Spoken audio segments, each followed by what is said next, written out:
الجدعه والشاطره اللي تعمل كل حاجه من بيتها. هنعمل كل حاجه وهنوفر كمان باقل الامكانيات. ما احنا قلنا عايزين نوفر وندبر وان شاء الله هنحوش باذن الله معاكم وهتشوفوا اليوم بيوم. وبصوا يعني خلوها على الله، طول ما انت بتعملي اكل كده سمي الله، طول ما انت بتسمي الله ان شاء الله باذن الله ربنا هيبارك في الاكل القليل اللي انت هتعمليه. وبرده مش هنعمل اكل قليل، احنا برده هنعمل اكل بحيث ان هو يكفينا مش قليل وب 10 جنيه، وهنشوف هنعمل اكل ايه. السلام عليكم ورحمة الله وبركاته. اللهم صل على سيدنا محمد وعلى آله وصحبه وسلم. ازيكم يا حبايبي عاملين ايه؟ لو اول مرة بتشوفوني انا اسمي ام هنا. يا رب قناتي تعجبك. لو عجبتك القناة حطي لي اللايك واعملي اشتراك في القناة وفعلي زر الكل عشان يوصلك كل جديد. كل سنة وانتم طيبين. بصوا ايه، انا النهارده ان شاء الله هنبتدي اول يوم في عرض الايه التوفير. عرض التوفير احنا قلنا بقى هنمشيها مع بعضينا كده طول الشهر، اللي هو بحيث ايه عشان لازم نوفر ال10 جنيه كل يوم. طب هنوفر ال10 جنيه ازاي؟ يعني احنا ممكن نعمل مثلا ايه الاكله اللي انا هوريها لكم دي هي كلفتني 10 جنيه. انا بصراحه كان عندي بقيت مقاديرها، بس انا جبت اللي انتوا هتشوفوه ده بال10 جنيه. ايه اللي جبته بال10 جنيه انتوا هتشوفوا.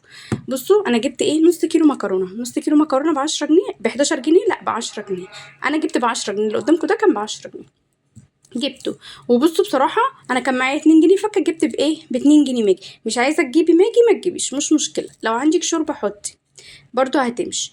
بنص كيلو ان شاء الله مكرونه باذن الله هنتغدى وهنتبسط وهنبقى زي الفل باذنك انت يا رب. سمي الله وصلي على الرسول عليه افضل الصلاه والسلام. يا رب يرزق كل مشتاق بالذريه الصالحه يا رب، ويشفي كل مريض اللهم امين، ويعفي كل مهموم ومبتلي. بصوا النهارده بقول لكم هنوفر وهندبر وهنبقى كويسين. احنا ستات شاطرين وجدعين ونقدر نعمل كل حاجه ان شاء الله من بيوتنا باذن الله. بصوا اول حاجه هنعمل جبت نص كيلو مكرونه. انا طبعا كان عندي طماطميتين كده، وكان عندي قرن فلفل. رحت قلت انا هقطعهم. وكان عندي صلصه في التلاجة انا بخزنها وبسيبها. رحت مطلعه منها معلقتين في قلب طبق كده. الصلصه ساحت. فانا قلت خلاص هي كده كده الاكله كملت. كل اللي انا هشتريه نص كيلو مكرونه بس. نص كيلو مكرونه نص كيلو مكرونه. جبت نص كيلو مكرونه وحطيته في قلب حله. وقلت اقلب. ده كان غدا بالنسبه لنا انا ووليد. قلت اقلب فيها، فضلت اقلب طبعا ما بحطلهاش زيت كتير برضه عشان ما نهدرش في الزيت قوي. لا يعني بنحط زيت على اساس ان هي تتحمر بس مش اكتر معانا. بصوا بقى الطماطم اللي انا كنت بقول لكم عليها وقرنين الفلفل. قلت هقطعهم كده وهعملهم بسم الله الرحمن الرحيم على المكرونه. قلت بقى اقلب اقلب اقلب اقلب اقلب. قلبت كويس. لازم تبقى ايدك ما تروحش عنها. لازم تبقى ايدك فيها بحيث ان هي ما تتحرقش منك. هو احنا جايبين نص كيلو مكرونه مش عشان نحرقه. بصوا هنا يا ابني جاي بيقول لي خلصتي يا ماما؟ قلت له لسه ما خلصتش. خلاص انا قلت هقطع الطماطم كده. عايزه تضربيهم في الخلاط كلهم مع بعضهم اضربيهم، يعني الطماطم بس لوحديها مش الفلفل. وادلقيها على القوطه على المكرونه. لو مش عايزه تضربيها خلاص مش مشكله.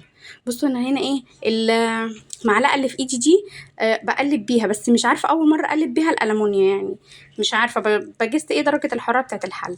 كده انا خدت الطماطم هناك وقلت اقطع. سمي الله بقى وانت بتعملي الاكل كده عشان الاكل يبقى فيه بركه معانا ان شاء الله باذن الله.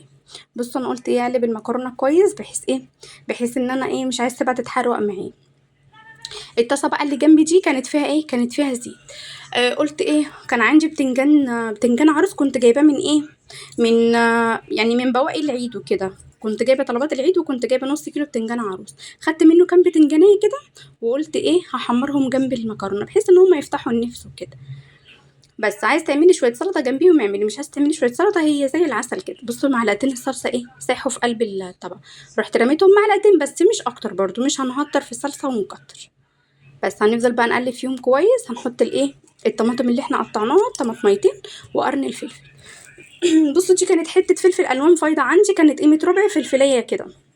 قلت هقطعها برضو معاكم. اهم حاجه الخضار، انا بحب الخضار جدا في الاكل. بيبقى مفيد وصحي ولازم يدخل في كل وجبه. خلاص انا كنت ممكن ما احطش الخضار ده، بس انا قلت هو مفيد وصحي وانا كان عندي يعني اللي هي البواقي. قلت لا ما تترميش، نلم كل حاجه في التلاجة ونعمل بيها اكله وهو توفير يوم. خلاص بصوا انا كده بحط بحط على المكرونه بحط شويه كمون وشويه ملح وشويه فلفل اسمر وخلاص، وبسقيها بالميه مش اكتر ولا اقل بس. وبعدين لما بتتشرب بوطي عليه عشان انا ما بحطلهاش شوربه كتير.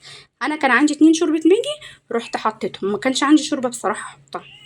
فشوربه الماجي بتسد يعني تبقى زي العسل. بصي دي انا حطيت ايه، معلقه فلفل اسمر، معلقه يعني نص معلقه بابريكا، نص معلقه فلفل اسمر، معلقه ملح بس، ونص معلقه كمون كده، وخلاص هقلب كويس. وبعد كده هقوم ايه، هقوم حاطه الميه، هقوم حاطه بقى الاتنين الماجي الاول، وبعد كده هقوم حاطه الميه. بس لازم الميه تكون سخنه، يعني انتي حطي الميه سخنه.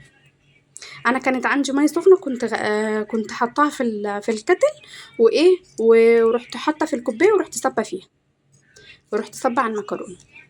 اعملي لي لايك بقى لو ما عملتيليش، واشتركي في القناه لو بتتفرجي عليا لغايه دلوقتي، وصلوا على النبي عليه الصلاه والسلام.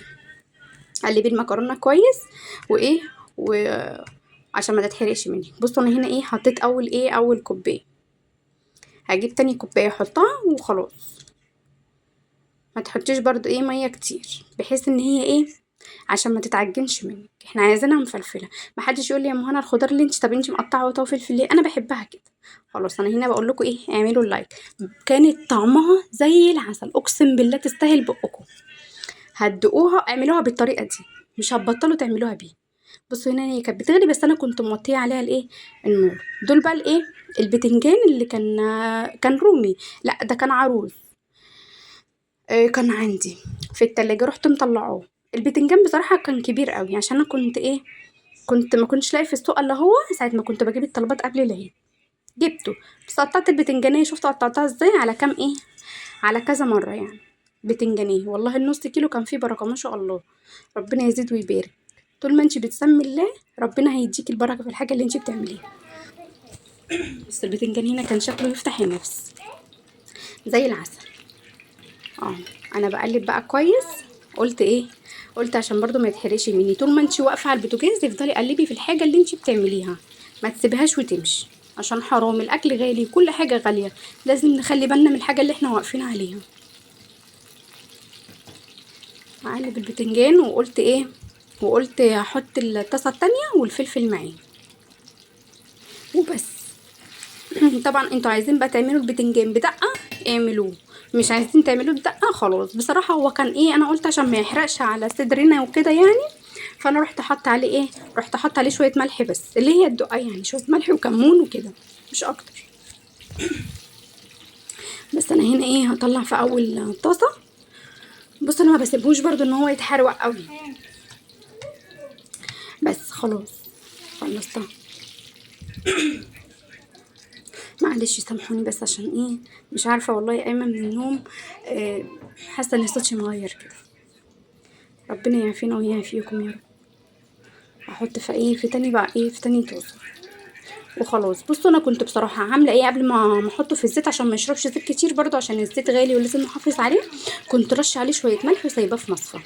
لما اتصفى رحت نقلته في قلب الصينيه دي، ورحت مقطعه عليه قرنين الفلفل الرومي، ما كانش عندي فلفل حراق، قطعت عليه قرنين الفلفل الرومي، وقلت ايه، قلت حلو قوي عليه كده يتحمر، عشان ما يشربش زيت معانا. الزيت غالي وكل حاجه غاليه، فلازم نحافظ على ايه، على كل حاجه في بيتنا.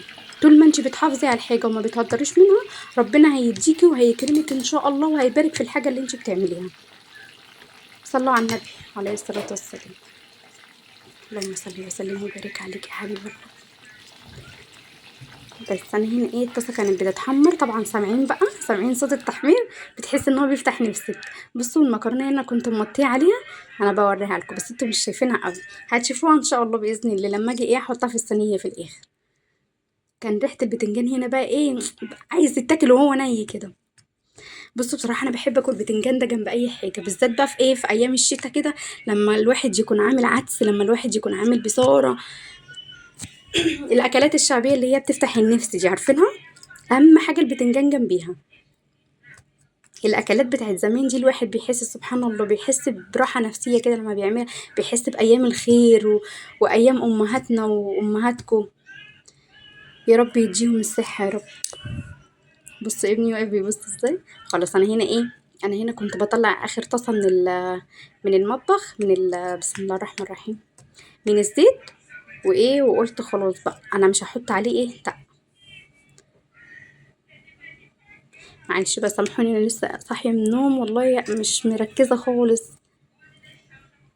خلاص انا هنا ايه، جبت الصينيه وخلصت، طفيت العيون طبعا، وحطيت ايه الطاسه اللي بتاعت الزيت جوه، عشان برضو الولاد وكده. ربنا يستر علينا وعليهم. بصوا انا هنا بكب المكرونه على صينيه عشان تبرد. بصوا اصلا الطماطم والفلفل اللي فيها ريحتهم تفتح النفس، الا وهي بتستوي كانت ريحتها اقسم بالله قلب الشقه، مع البتنجان بقى والفلفل وهو بيتحمر تحس ان انت عايزه تاكلي الحاجه وهي نيه. وحطيت كمان عيش جنبيها وقعدنا اتغدينا. الف حمد والشكر ليك يا رب على النعمه اللي احنا فيها. اي لقمه في البيت نعمه، احمدي ربنا. اي اكله كتيره قليله نعمه، كفايه ان احنا بنلاقيها، كفايه ان احنا مستورين. دي حاجه حلوه قوي والله من عند ربنا. الف حمد وشكر ليك يا رب. بصوا انا هنا بوريها لكم وانا بقلبها. لا ده انتوا كمان مش شايفينها على الحقيقه، ده هي كانت ريحتها طالعه جميله عشان انا حطيتها نص معلقه 7 بهارات، دي اللي خلت ريحتها حلوه قوي كده. ولا بقى كشري ولا هنشتري حاجه من بره ولا اي حاجه، ب10 جنيه عملنا احلى صينيه اهي، بألف هنا وشفا. وفات كمان في الحله والله. ده كده هي كتير، هي مش باينه في الصينيه بس ما شاء الله الصينيه كانت كبيره. تعالوا بقى يلا كلوا معانا. يلا لو ما عملتيش اشتراك اعملي اشتراك عشان يوصلك كل فيديوهاتي، وحطي لي اللايك الجميل من قلبك، واكتبي لي دعوه حلوه من قلبك، وحطي لي اللايك الجميل بتاعك. يلا يا حبايبي اشوفكم على خير، مع السلامه.